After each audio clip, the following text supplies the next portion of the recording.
الذي نزل الفرقان على عبده ليكون للعالمين نذيرا الذي له ملك السماوات والأرض ولم يتخذ ولدا ولم يكن له شريك في الملك وخلق كل شيء فقدره تقديرا وأشهد أن لا إله إلا الله وحده لا شريك له كان بعباده سميعا بصيرا وأشهد أن نبينا وعظيمنا وقائدنا ومعلمنا محمدا عبد الله ورسوله أرسله الله تعالى هاديا ومبشرا ونذيرا وداعيا إلى الله بإذنه وسراجا منيرا وصلوات ربي وسلامه عليه وعلى آله وأصحابه والتابعين لهم بإحسان وسلم تسليما كثيرا. أحبة بالله، لن تكون هذه الكلمة جوابا عن بعض الأسئلة أو مواصلة لشرح الأحاديث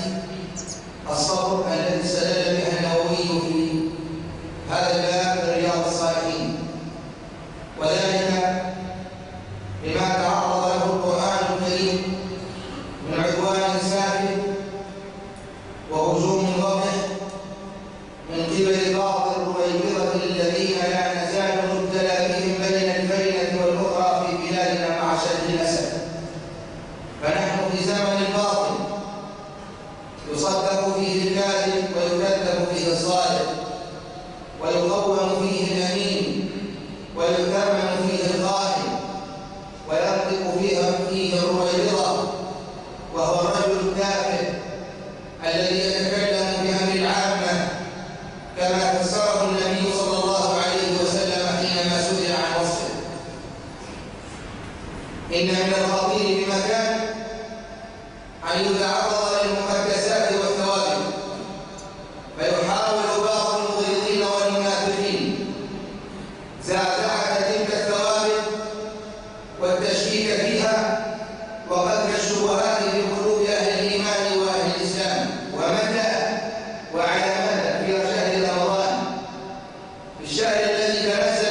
على سيد الأنام عليه أفضل الصلاة والسلام.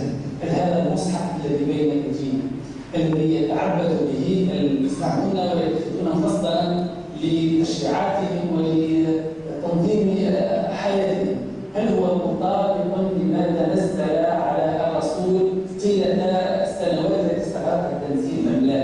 هل اعتبرتم الزيادة والنقصان أم الجمع؟ لأن لن نجيبك الجواب المؤمن. كانت تنزل على الرسول صلى الله عليه وسلم بعض الآيات أو الصور لا نعرف عنها شيء، عن نظامها وعن توقيتها. نعلم أنها أول آية يقرأ وأن يكون أي شيء آخر شيء إذا جاء نصر الله تقريبا، يعني نعرف في أسباب النزول التي جاءت متأخرة، علما جاءت متأخرة بعد 4 قرون. يجب أن يعرف أن 5 قرون عايشين بدون النسخ والنسوخ وعايشين بدون أسباب النزول. إذا مع أن حتى مفهوم تاريخ، مع أن حتى أثر لهذا الإيقاع الذي نزل به الوحي من اقرأ باسم ربك إلى حد آخره، مع أن حتى إيقاع. ويجب أن نركن إلى هذه الحقيقة التاريخية. نقول مسألة أخرى أنه مروان بن الحكم أنه أحرقت نسخة حفصة إلى آخره، هذا ندخل فيه، هذا ندخل فيه. لكن الآن المصحف أولا نجد أن نعرف أن بقيت المصاحف مختلفة إلى حد القرن العاشر. المصحف ويولي عنا، رجعنا للموضوع ده، يولي عنا حقيقة نصية طبعا بإنشائها يد بشرية. دليل أن التنقيط لا نعرف أين هو السؤال وأين هو البحث. الله لم ينزل على محمد، لم يعطي كتابا نقرأ. فهل هذا كفر؟ أنا أنكر أن الله أنا أنكر أن الله أنا بالنسبة للعربية هل هذا كلام مخلوق أو كلام أنا أنكر أن لا يفسر أحد. خلاص يعني الله هذه الجملة مخطئة كأنهم أمر فجوابه وليش واضح مخطئة الجملة ولا لا. أولا الجملة خاطئة، أنا أنصح عنه وأنا خاطئة عندي حق خطأ العربية خاطئة، يعني أنه نأخذ اللغة محتاجة كيف يفسر الأستاذ والأساتذة الآية أو أن ترقى إلى السماء ولن نؤمن لرقيك حتى تنزل علينا كتابا نقرأه قل سبحان ربي ما كنت إلا بشرا رسولا، أي أن لم تنزل كتابا نقرأه. أنت سؤال أنا لا أعرف جيدا، غريبة تماما عن القرآن وعن الإسلام. عمر ولا القرآن يحط على المقدس كلمة حديثة. الأراضي ليست بالمقدسة، الأراضي المقدسة نسميها الآن بعد السنوات 60 و70 أراضي مقدسة بعد السعودية. عمر ولا قال القرآن فكيف يمكن حينئذ أن أتحدث عن تشريعات؟ أنا أتحدث إذا عن تأويلات بشرية للكلمات. إذا اتفقنا على هذا يبدو أن مشاكلنا كلها. أعزائي المشاهدين، لكن الواحد لو حبينا نعرفه ببساطة أيضا وننبه الناس أبسط من اللي قاعدين نفكروا فيه وحاجة لغز وغلط وكذا. لا، الواحد أبسط من هذا، أبسط من اللي قاعدين يصوروا الناس حاجة خارج متعالية خارج الكون. ذكروا فقط أنه نحن يوحى إليه محسب القرآن وأوحى ربك كما قاله الأستاذ، فصل بين ما يقال ما بعد عن الوحي وما بين يديه من النص، وما بين يديه من النص يشير أن نواصل التحديد. أن لو علمنا إنسان 1000 سنة الأنجليزي لما يقدر على الاتيان ببين المنهج شكسبير. أنا أسمي هذا وحي لأنه انفرد به، إلا أن الفرق بين شكسبير وعيسى الإنجيل ومحمد والقرآن الفرق الوحيد هو أن دخل عليه قلوب وآمن به وصار دينا. من هذا شكسبير بقي أديما مستحيل. ماذا نقول أيها المسلمون؟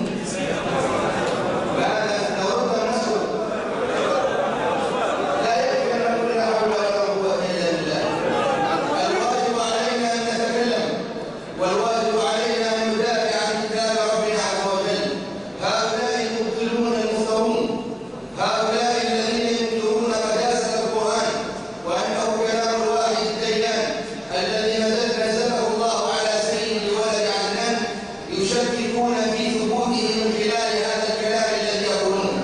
فمن جملة ما قال هذا الأخير والذي قبله يشككون في أن هذا القرآن قد حفظ من أن تلبسه الآيات أو أن يعبث به عابثون، وهم لم يعرفوا أن هذا القرآن محفوظ بحفظ الله. فالله يقول إنا أنزلنا نحن نزلنا الذكر وإنا له لحافظون. فالذي تولى حفظ القرآن هو الله جل وعلا، الله الذي تولى إنزاله وتنزيله، والله الذي تولى حفظه من عبث العابثين. فإنه قرآن مجيد في لوح محفوظ. إن الذين كفروا بالذكر لما جاءهم وإنه لكتاب عزيز لا يأتيه الباطل من بين يديه ولا من خلفه تنزيل من حكيم حميد. إن الله جل وعلا جعل هذا القرآن حجة باقية وعصمة باقية. من قال به صدق، ومن حكم به عدل، ومن نطق به سدد، وما تركه من جبار إلا قصمه الله عز وجل. هذا القرآن أول ما نزل على نبينا صلى الله عليه وسلم نزل وحيا نزل به جبريل كما نص القرآن على ذلك، وإنه لتنزيل رب العالمين نزل به الروح الأمين على قلبه لتكون من المنذرين بلسان عربي مبين، وإنه لفي زبر الأولين إلى آخر الآيات. فلا أقسم بما تبصرون وما لا تبصرون إنه لقول رسول كريم وما هو بقول شاعر قليلا ما تؤمنون ولا بقول كاهن قليلا ما تذكرون. تنزيل من رب العالمين. ألف لام ميم ذلك الكتاب لا ريب فيه. ألف لام ميم صاد كتاب أنزل إليك فلا يكن في صدرك حرج منه لتنذر به وذكرى للمؤمنين.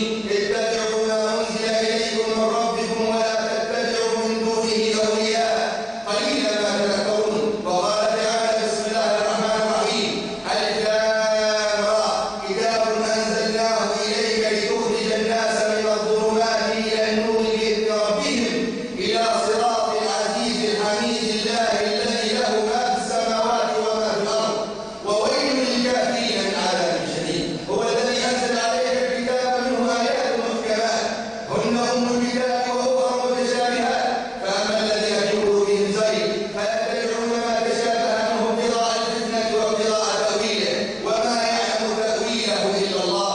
إنا أنزلنا إليك الكتاب بالحق لتحكم بين الناس بما أراك الله ولا تكن للخائنين خصيما. الحمد لله الذي أنزل على عبده الكتاب ولم يكن له عوجا. الحمد لله الذي نزل على عبده الكتاب ولم يجعل له عوجا قيما لينذر بأسا شديدا من لدنه ويبشر المؤمنين الذين يعملون الصالحات أن لهم أجرا حسنا ماكثين فيه أبدا. قل أوحي إلي أنه استمع نفر من الجن فقالوا إنا سمعنا قرآنا عجبا يهدي إلى الرشد فآمنا به ولن نشرك بربنا أحدا. وقال تبارك وتعالى وإن يمسسك الله بضر فلا كاشف له إلا هو وإن يمسسك بخير فهو على كل شيء قدير وهو القاهر فوق عباده وهو الحكيم الخبير. قل أي شيء أكبر شهادة قل الله شهيد بيني وبينكم وأوحي إلي هذا القرآن لينذركم به ومن بلغ. إنا أوحينا إليك كما أوحينا إلى إبراهيم كما أوحينا إلى نوح والنبيين من بعده وأوحينا إلى إبراهيم وإسماعيل وإسحاق ويعقوب والأسباط إلى آخر الآية. اقرأ باسم ربك الذي خلق الإنسان من علق. اقرأ وربك الأكرم الذي علم بالقلم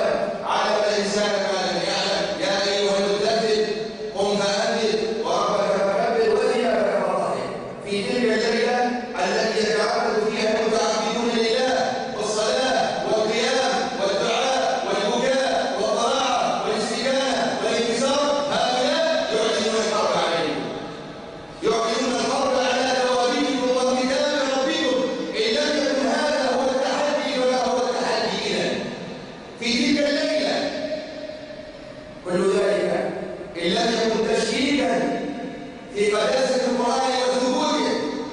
فما هو التشكيك إذا؟ يجعل وحي الله لنبيه صلى الله عليه وسلم كوحي إله للنحل، ورفع ربك إلى النحل. تبقى نحو القرآن تدعي حتى اللسان، لا تفرق بين المبتدع والخبر، علي في اللسان. ويقرأ القرآن محرفا. وحي الله إلى النحل ليس كوحي للأنبياء. الوحي في اللغة هو الإلهام والإعلام بسرعة، إلهام والإعلام على وجه السرعة والخفاء، هذا هو الوحي لغة. فأوحى إليهم أن سبحوا بكرة وعشيا. والوحي جاء في القرآن على أنواع: وحي للنحل إلهام، وأوحى ربك إلى النحل أن اتخذي من الجبال بيوتا. وحي إلى الأرض إذا زلزلت الأرض زلزالها وأخرجت الأرض أثقالها وقال الإنسان ما لها يومئذ تحدث أخبارها بأن ربك أوحى لها. وأوحى ربك وأوحينا إلى أم موسى أن أرضعيه إلهام. لكن الوحي الآخر للأنبياء هذا وحي تشريع، وحي تشريع.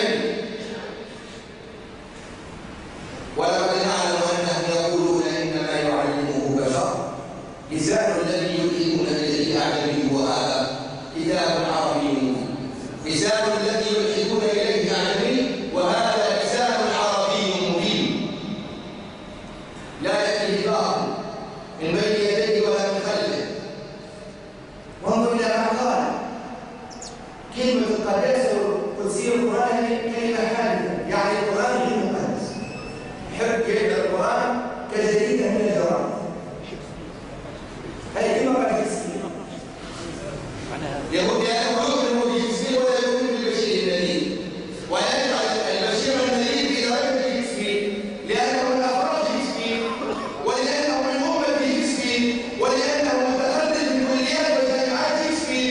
هؤلاء الذين تنفق عليهم الدولة، هؤلاء الذين يذهبون إلى بلاد الغرب ليعودوا بعقول غير عقول المسلمين، قد طمست عقولهم وطبع على قلوبهم، يعودون يتكلمون بألسنة أساتذتهم ويتهمون أهل العلم كشرطة الشهادة الفردية. هذا مفهوم.